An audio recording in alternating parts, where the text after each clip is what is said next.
बुंदेलखंड में ऐसी कई ऐतिहासिक धरोहर है जिनके बारे में बुंदेलखंड के लोगों को ही उनके बारे में नहीं पता है।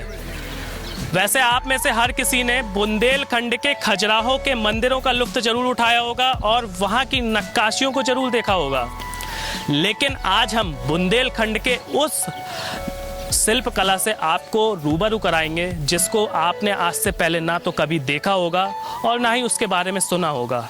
नमस्कार, मैं आपके साथ हिमांशु चंद्र और कैमरा के पीछे जो है वो है सफल सोनी। आज हम आए हुए हैं हमीरपुर ज़िले की मौदा तहसील के खंडे गांव में। ये खंडे गांव जो है वो मौदा से लगभग 15 से 20 किलोमीटर की दूरी पर स्थित है। लेकिन अब आप हो सकता है ये भी सोच रहे हो कि इस छोटे से गांव में इतनी अच्छी शिल्प कला कैसे हो गई। हमने क्योंकि इसकी जो तुलना है वो खजुराहो के मंदिरों से की है, क्योंकि खजुराहो का मंदिर यूनेस्को वर्ल्ड हेरिटेज से प्रमाणित है। लेकिन वास्तव में आप जब इस मंदिर को दीदार करेंगे और यहाँ की नक्काशियों को देखेंगे, शिल्प कला को देखेंगे, तो आपके भी होश उड़ जाएंगे। तो चलिए फिर आपको दर्शन कराते हैं उस मंदिर के, उस शिल्प कला के, जिसको देखने के बाद हमारे भी होश उड़ गए थे।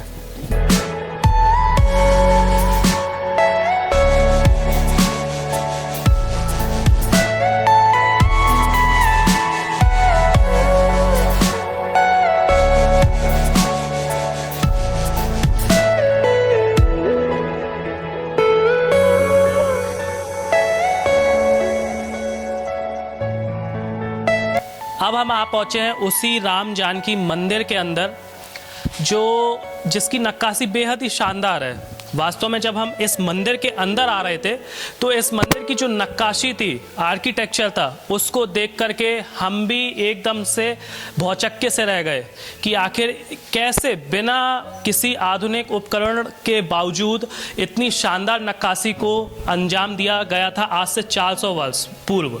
वास्तव में ये जो नक्काशी है वो अतुलनीय है, अद्भुत है। और आप देख सकते हैं मेरे कैमरे के थ्रू कि यहाँ पर जो मूर्तियाँ बनी हुई हैं वो कितनी ज़्यादा सफाई के दी गई है इस मूर्तियों में। इस मंदिर की जो दीवारें हैं उन दीवारों में हर तरीके की मूर्ति है। हर तरीके की मूर्ति का कहने का मतलब मेरा ये है कि रामायण काल की जो दृश्य है, चाहे वो कृष्ण लीला का दृश्य हो या फिर महाभारत का दृश्य। रामायण काल के दृश्य मेन मैं आपको बता दूं, राम जन्म से लेकर के रावण वध तक है, और जो कृष्ण लीला का दृश्य है वो कृष्ण जन्म से लेकर के कंस वध तक है, और महाभारत में भी इसी तरीके के दृश्य देखने को मिलते हैं।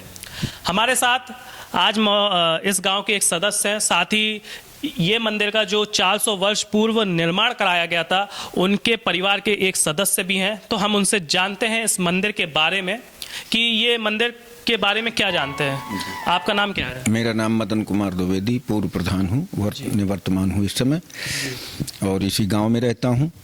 ये हमारे हाथी दुबे के परिवार के बनाए हुए मंदिर है और ये करीब 6वीं पीढ़ी है उनकी परिवार की। इसका इस समय देखरेख पद्म कुमार दुबे जी, जो लालू भैया हैं, वो बांदा में रहते हैं और उसकी देखरेख करते हैं। दुबे जी, हम ये बताइए, इस मंदिर को 400 वर्ष पूर्व बनाया गया, जी जी, ठीक है, लेकिन इसकी जो नक्काशी है वो बेहद शानदार है। तो ऐसा क्यों? आपके जो पूर्वज थे, आपके जो परिवार के पूर्वज रहे, उन्होंने किस सोच करके इतनी शानदार नक्काशी के मंदिर का निर्माण कराया था? जी, सुखदेव जी सहाय दुबे वो बहुत ही धार्मिक प्रवृत्ति के व्यक्ति थे और उनका प्रवास ज़्यादातर धार्मिक स्थानों में रहता था। बहुत घूमे थे वो, चारों तरफ गए थे। दक्षिण में कहीं ऐसा कोई क्षेत्र ऐसा रहा उनकी नज़रों में आया होगा तो उन्होंने इसका निर्माण करवाया। ये 200 वर्षों तक वीरान पड़ा रहा है। इसकी कहीं दीवारें नहीं, दरारें नहीं दिखाई देती थी। वर्तमान में ये भूकंप वगैरह से थोड़ा प्रभावित हुआ और दीवारें दिखाई देने लगी हैं। आप देखिए मेरे सामने जो हनुमान जी की मूर्ति है, ये 2 इंच की होगी, मुश्किल से 3 इंच की, और इसके आप 3200 दांत गिन सकते हैं। अच्छा जी, आप देख रहे हैं इसको बहुत बारीकी से, अगर आप देखें तो इसके 3200 दांत आप गिन सकते हैं जी। और इसमें ये देखिए पूरा इस तरफ है रामायण की पूरा दृश्य है। ये भगवान श्री राम की बारात जा रही है जनकपुर में, और ये जन्मेजय का नाग यज्ञ हो रहा है। ये देखिए जी जी, जब परीक्षित को सर्प ने डस लिया तो उनके पुत्र थे जन्मेजय, उन्होंने ये प्रतिज्ञा की कि नाग देवताओं को मैं पृथ्वी से ही समाप्त कर दूंगा। तो फिर ये तक्षक उनके, ये देखिए सिंहासन में इंद्र के लिपट गए आहुति पड़ी तो सिंहासन भी हिल करके आने लगा। तो फिर संतों ने समझाया, ऋषियों ने, कि इस योनि का लुप्त नहीं किया जा सकता है। ये बहुत ही बारीक है। हम लोग करीब 50 साल की मेरी उम्र हो गई है। मैं जब भी इसको देखता हूँ तो बड़ी गहराई से जब देखता हूँ तो कोई ना कोई नया चित्र हमारी नजरों में आता है। मतलब हर बार कोई ना कोई नया चित्र देखने, मतलब ये बड़ा अनोखी बात है कि आप 50 वर्षों से लगातार इस मंदिर में रह रहे हैं, मतलब आप इसकी देखभाल कर रहे हैं, इसके बावजूद जो चित्र है बदलता रहता है। जी जी जी। तो इस मंदिर की खासियत क्या है? ये मंदिर सबसे बड़ी खासियत ये है कि जो भी ये कलाकारी बनी हुई है पत्थरों में, ये एक ठोस शिला थी, उसको पूरी काट करके पत्थर बनाया गया है, तराशा गया है।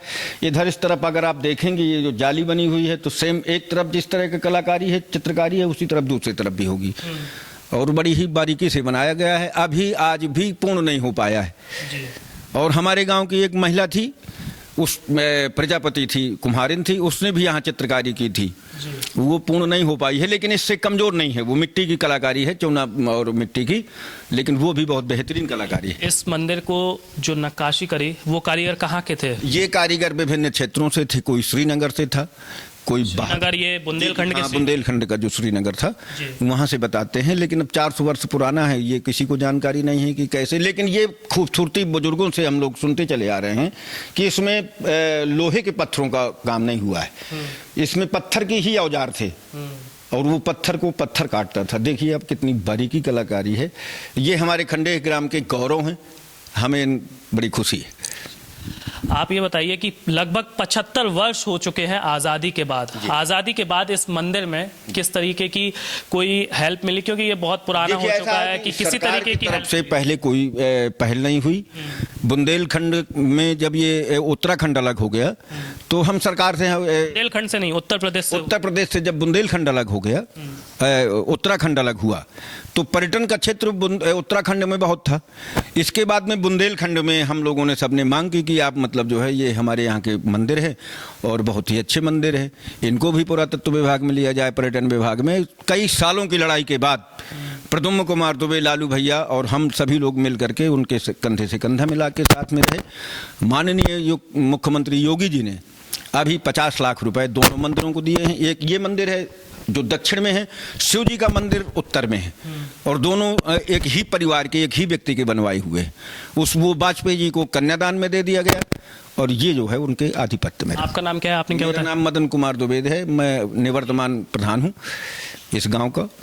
तो ये थे मदन कुमार दुबे जी, जो एक तरीके से इस मंदिर के संरक्षक भी हैं, जिन्होंने बताया कि इस मंदिर में जो पत्थर नक्काशी की गई है, आर्किटेक्ट किया गया है, मूर्तियां बनाई गई हैं, वो पत्थर के औजारों से ही बनाई गई है। ये बहुत कम जगह देखने को ऐसा मिलता है कि पत्थर के औजारों से ही पत्थर को काटा जाए।